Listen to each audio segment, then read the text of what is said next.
এই দোয়াটা শিখে নেন, ইনশাআল্লাহ আপনার জীবনের সমস্ত সংকট কেটে যাবে।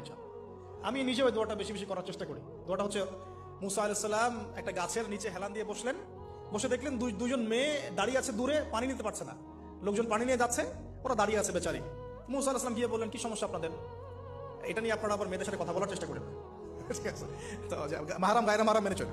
তারা বললেন যে আমাদের বাবা অনেক বৃদ্ধ মানুষ, আমরা পানি নিতে পারি না যতক্ষণ না আমাদের কম পানি নিয়ে চলে যায়। মুসা আলাইহিস সালাম একটু বললাম না, ফিজিক্যালি খুব স্ট্রং ছিলেন, থাকে না বডি বিল্ডার, সামনে গিয়ে কথা বলে সরো পানি দিতে দাও, তখন মানুষ একটু মূল্যায়ন করে না। তো মুসা আলাইহিস সালাম এভাবে পানি নিয়ে দিলেন এবং বাছুরদেরকে পানি পান করালেন, করিয়ে গাছের নিচে এসে বসে আছেন। বসে বসে তিনি দোয়া করছেন, এই যে দোয়াটা তিনি দোয়া করছেন, রব্বি, একটা নেক কাজ করলেন, নেক কাজ করলেন না, মানুষের উপকার করলেন, নেক কাজ করে এসে গাছের নিচে বসে দোয়া করছে, আল্লাহ এখানে তো আমার খাবার পানি বাসস্থান কিছুই নাই, আমি কি করব? রব্বি ইন্নি লিমা আনজালতা ইলাইয়া মিন খায়রিন ফাকির, রব্বি ইন্নি লিমা আনজালতা ইলাইয়া মিন খায়রিন ফাকির।